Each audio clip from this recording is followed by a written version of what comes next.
Start.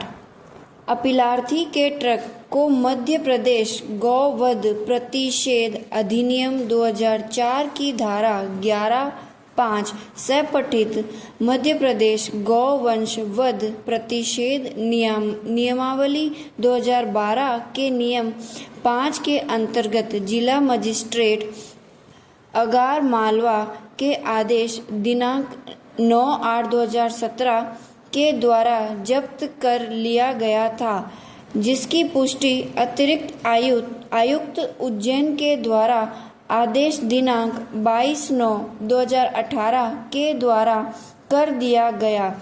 इस आदेश के विरुद्ध पुनरीक्षण याचिका संख्या 211/2018 को भी अतिरिक्त सत्र न्यायाधीश तृतीय उज्जैन के द्वारा निरस्त कर दिया गया। उपर्युक्त आदेशों को निरस्त करने के लिए अपीलार्थी ने दंड प्रक्रिया संहिता की धारा 482 के अंतर्गत उच्च न्यायालय में आवेदन किया, किंतु उच्च न्यायालय ने भी अवर न्यायालयों के द्वारा पारित आदेशों को अनुमोदन करते हुए अपीलार्थी का आवेदन अस्वीकार कर दिया और अपीलार्थी के ट्रक के जब्ती की पुष्टि कर दिया। अतः अपीलार्थी ने यह अपील प्रस्तुत किया। पैरा। मामले के तथ्यों के अनुसार अपीलार्थी ट्रक में 17 गौवंशजों के साथ और अन्य अभियुक्त सुरेंद्र और नाजिद व चालक के साथ पकड़ा गया था। तदनुसार उनके विरुद्ध अधिनियम 2004 की धारा 4 और 9 तथा पशुओं के विरुद्ध क्रूरता का प्रतिषेध अधिनियम 1960 की धारा 11(घ) के अंतर्गत मामला अपराध संख्या 102 वर्ष 2013 पुलिस स्टेशन कन्नड़ अगार मालवा दर्ज कर उन्हें अभियोजित किया गया।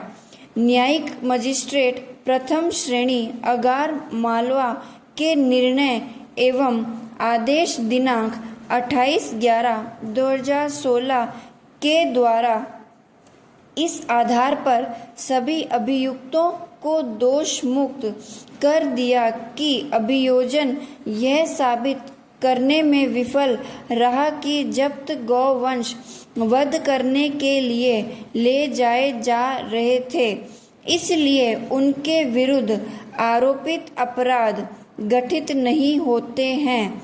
फिर भी जिला मजिस्ट्रेट ने आदेश दिनांक 9/8/2017 के द्वारा प्रश्नगत ट्रक को जब्त करने का आदेश दिया। पैरा। उच्च न्यायालय ने जब दंड प्रक्रिया संहिता की धारा 482 के अंतर्गत अपीलार्थी के आवेदन को अस्वीकार किया, तब संप्रेषण दिया कि आरोपित अपराधों के लिए अभियुक्त गण का अभियोजन और अपराध में संलिप्त वाहन के जब्ती की कार्यवाही पृथक पृथक चल सकता है और अधिनियम 2004 के अंतर्गत अपराधों में दंड प्रक्रिया संहिता की धारा 482 के अंतर्गत उपचार उपलब्ध नहीं है। इस निष्कर्ष पर पहुंचने के लिए उच्च न्यायालय ने मध्य प्रदेश राज्य बनाम श्रीमती कल्लोबाई 2017 14 SCC 502 के निर्णय पर विश्वास व्यक्त किया, जो भारतीय वन अधिनियम 1927 के प्रावधानों पर निर्णित है। फिर भी आक्षेपित आदेशों को पारित करने में अवर न्यायालयों ने इस बात की अपेक्षा किया कि आरोपित अपराधों से अपीलार्थी सहित अन्य अभियुक्त गण को दोष मुक्त किया जा चुका था। पैरा जब्ती के किसी आदेश के कारण एक व्यक्ति अपने संपत्ति का उपभोग करने से वंचित हो जाता है।